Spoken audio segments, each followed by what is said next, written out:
guys, thanks for coming today. My name's Phil Henry, and you are 8th grade's finest, right? Not for long. Almost in 9th, right? A couple more days. You guys excited to be in this building next year? You want to have a nice summer first, though, don't you? All right. Got some big plans this summer? Good, good. Hey, today we're here to talk about, hi, officer. We're going to talk about character. I don't know about you, but today Dr. Cuccia was pretty powerful for me. And he talked about how decisions were made, bad decisions. He said that young man that took his daughter's life, he wasn't born that way. He learned that negative behavior, didn't he? Is that what he said? And that didn't pan out well for his daughter or for this guy who's in jail the rest of his life. But I want to talk about ways to have good decisions. I'm going to talk to you today about character and why character is so important. We're going to talk about 3 elements of character: honesty. Say that with me: honesty, humility, and respect. I want to talk about that. Now, guys, when you were born and you were in the crib, and your parents came in, your grandparents, they looked at you and they said, "Oh, look how cute he is." You don't like to be called cute, do you? They said, "I think he's going to be 6 foot tall, 200 pounds. I think he's going to be an athlete. I think he's going to be a musician, maybe the president." That's what your parents said, right? But let me tell you what your parents didn't say. They didn't look in the crib and say, "Look at our son, he has great character." Because they couldn't say that. No one's born with character. It has to be made, has to be developed in your life, the decisions you make, right? You have to develop character. You're not born with character, you have to develop it. So I want to talk to you about honesty and humility and respect. Those are 3 character traits that if you learn them will take you very far in life. Let's talk about honesty. Do you guys tell the truth? Can you look at yourself in the mirror and say, "I'm a truthful guy. I try to tell the truth all the time. If I don't, I own up to it." Let me tell you how far that's going to take you.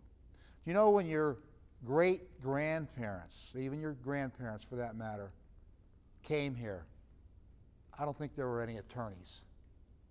Do any of you have parents that are attorneys? Raise your hand if you have a parent that's an attorney. How about a neighbor, a friend, a relative? Come on, any attorneys? You guys know what a lawyer is? Lawyers work on, you have one? Oh, no, I have a Neighbor, okay. So lawyers work a lot on contracts. And a contract is this party's going to do this and this party's going to do that, and they have to both live up to the terms of their deal. But you know, when your great-grandparents came to this country, your grandparents in some respects, they didn't have contracts, did they? You know what they had back there in the orange shirt? What did they have? Jonathan? What did your great-grandparents have when they came here? They didn't have contracts. They didn't have a contract when they just came. You know what they had? They had their word. If they said something, they would do it. Have you ever heard of these sayings before? "My word is my bond." Did you ever hear that before? You ever hear somebody say, "He's as honest as the day is long"? Those are very important things, and that would be a great way for you to be described in those terms. You're very honest. Let me tell you what happens when you're honest. You know what happens? People will trust you. And if people trust you, they're going to want to be with you. They're going to want to do business with you when you get older.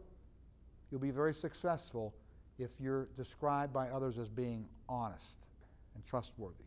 So I hope you tuck that inside. I need to be an honest person. I bet you probably are, but think about how important that is as you go forward, and there's going to be choices, and you're going to have to be honest and own up to things. Even being honest like Dr. Cuccia talked about. When you see something going wrong, and you speak up, and you go see a teacher, or you go see Officer Scrow, and you tell them what you see, because it's important to do that. You might save someone's life, okay? Honesty. Second thing I talked about was humility. Say humility with me. Humility. Let me tell you about humility. I'm going to tell you two stories, okay? I go to CrossFit, my wife and I, and so do a few of you kids in here. Let me tell you about Anna Tobias. She's a CrossFit coach. You guys know where Dunkin' Donuts is? Every 8th grade boy knows where the Dunkin' Donuts are, right? Okay. So right behind Dunkin' Donuts is my gym. It's called T2 CrossFit. Anna Tobias is a coach. Let me tell you about Anna. She's a goat.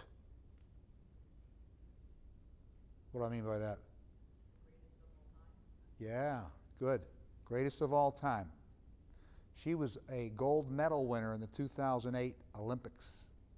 Gold on her neck. Played the national anthem. She stands there with flowers crying. That was her. In sailing. Gold medal. She's been to the CrossFit Games. They're on TV. She's been there 5 times. She came in 9th in the world one time. She lives right around here. She's a gym in Bridgeville. Right now, she turned 35 years old, and she is now, today, the #1 ranked over 35 female in CrossFit in the world. She's a goat. But let me tell you about her. She's humble. I saw her on TV last year. She competed in a certain event, and when she finished, she could have been all high-fiving, sticking her chest out, all that stuff. She could have been doing all that stuff, right? And you know what she did? The minute she was done, she turned to the other people that were still competing and started to cheer them on and encourage them. Even though it would have been for her advantage for them to take a lot longer, so her margin of victory would have been greater. She was cheering for them to do their best. Someone that's humble, cares about other people, cheers for other people, not just worried about themselves. Let me give you one more example about humility. There's a Bible story. Jesus told a parable about 2 guys who walked into an event, some big fancy event. The first guy walked in, saw the main table, the head table, there was a seat there. He said, "That must be for me. I'm very important." So he walked up, sat down. Next guy walked in, who actually was very important. And he didn't need a whole fanfare. He didn't need paparazzi. He didn't need any of that. He just sat down in the back. Well, the host of the event saw the very important guy in the back. He said, "Hey, friend, please come. Sit up front with me. You're going to be sitting with me tonight." So he walked up to the first guy and said, "Hey, pal, you need to move to the back." And then Jesus finished by saying, "Everyone who exalts himself will be humbled, but the one who is humble, he will be exalted." Think about that as you go through life. Are you the one that walks in humble? If someone compliments you, you just say thank you, and you're looking to help other people. Help them be their best. That's called humility. That'll take you very far. It'll be good for you if you do those things. You're honest and you're humble. The third thing I wanted to talk to you about was respect. Now, I want to tell you about a few kids that sat in your seats in this school. They were 8th graders going into 9th grade one year. And they've done pretty well in their life. I want to tell you a few stories. First is Joey Vollmer. Does anybody live in Kingsbrook? Okay, no one? Joey lives in Kingsbrook. If I introduce you, if he walked in here today, I'd say, "This is Dr. Joey Vollmer." But when Joey Vollmer was in 8th grade, I knew all the kids on the soccer team, and I used to say hi to them all the time, give them rides. But one time I said I'm going to do a little experiment. I went to the field to pick up my son, and I watched all the kids walk past me. I knew them all, 15 kids. And 10 of them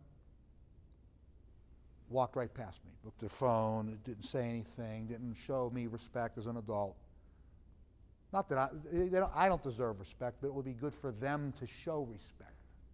But they just walked right past me. 4 kids kind of waved at me.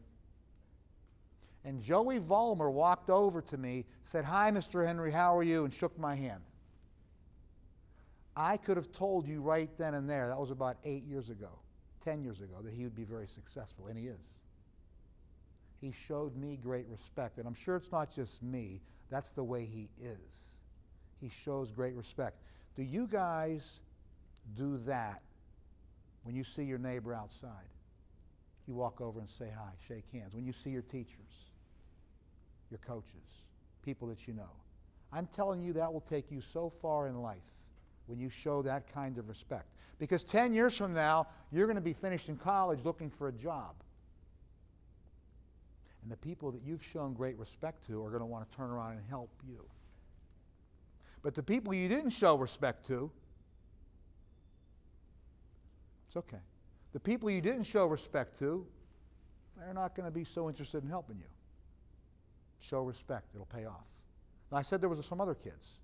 Adam Levine was a soccer goalie here, and he was also in the play. Now, how many guys here are going to be athletes in South Fayette?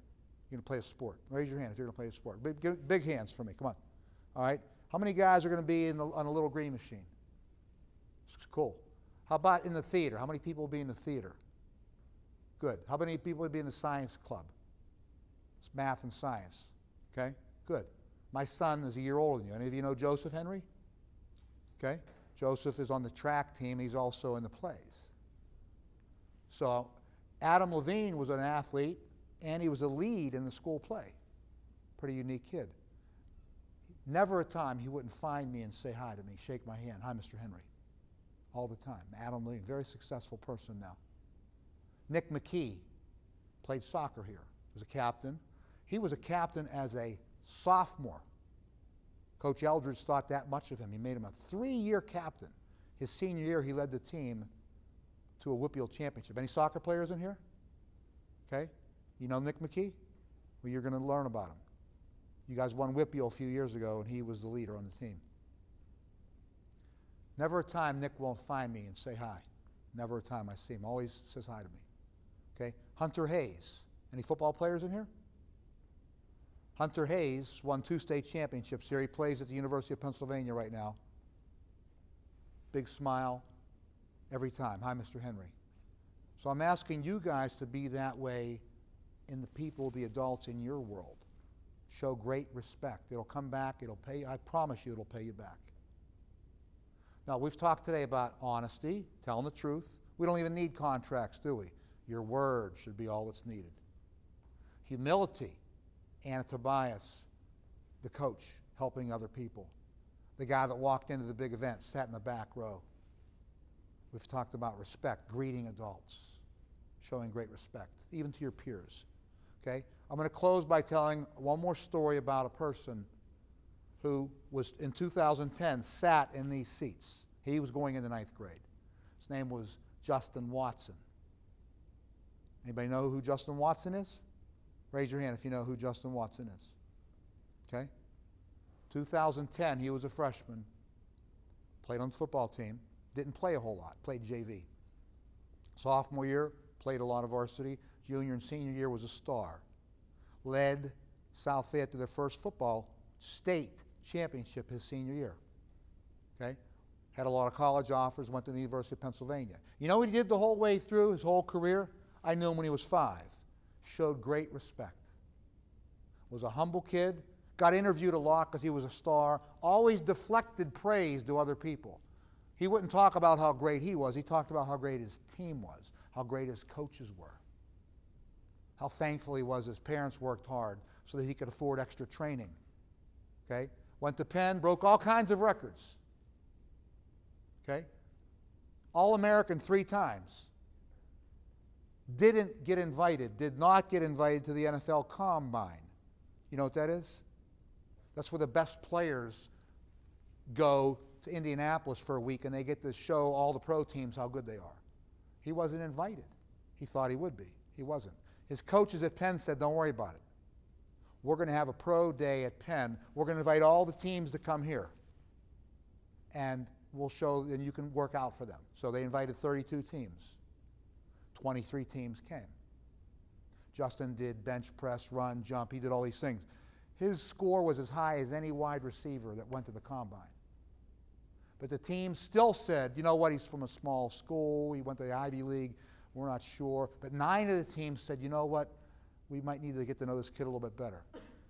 So they brought him to he had visits to the cities. He came to Pittsburgh, Cincinnati, Baltimore. He went to Tampa Bay. And they interviewed him. When he came, he would go to those cities not to work out. He went there to be interviewed because the teams wanted to know what kind of character he had. They already knew how fast he was, how far he could run. They wanted to know if he had character. Because in the pros, if two kids are equal, they want to know who has more character. They're going to take that player.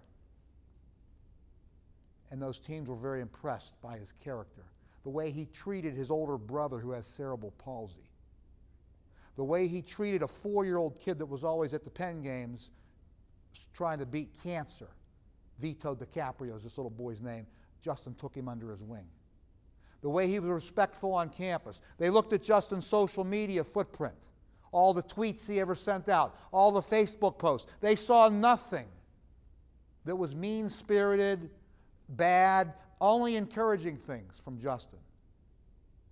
All the coaches said he was a great hard worker. All the teachers, he was good in classroom. And so because of all that and how hard he worked, he's now a Tampa Bay Buccaneer. And he signed a big contract. He's going to compete for a starting job in Tampa. He sat in your chair in 2010. Now, why am I telling you that story? You guys want to play in the NFL? Maybe you will. Do you want to be a science expert? Do you want to be a professor at CMU someday? Do you want to be on Broadway someday? Do you want to be a famous musician someday? All those things, your character will bring you to the top. You have to have talent, but you have to have character. And being honest, being humble, and showing great respect will help to propel you forward. So again, we started by talking about what Dr. Cuccia said was bad decisions earlier, the first session you heard. Now I'm talking to you about making good decisions. Because you're not born with what? What are you not born with? Character. It's what? Attributes that you Gain. You have to be made. You make yourself have character. And we talked about 3 of them. What were they? What were the 3 traits? Honesty, humility, and respect. What's your name? Milan. Milan. You just showed me great respect by that answer. Thank you. You're very welcome, sir. So you guys, listen, you got a great future. South Fayette's a great school. I have 5 kids that went to school here. My 5th is going to be a sophomore. He'll be nice to you when he sees you in the hallway, I promise. You guys have a great summer. Have a great day. I want to thank you for being here. I hope that I could impact you a little bit. I hope you go home and talk to your parents about what you heard today.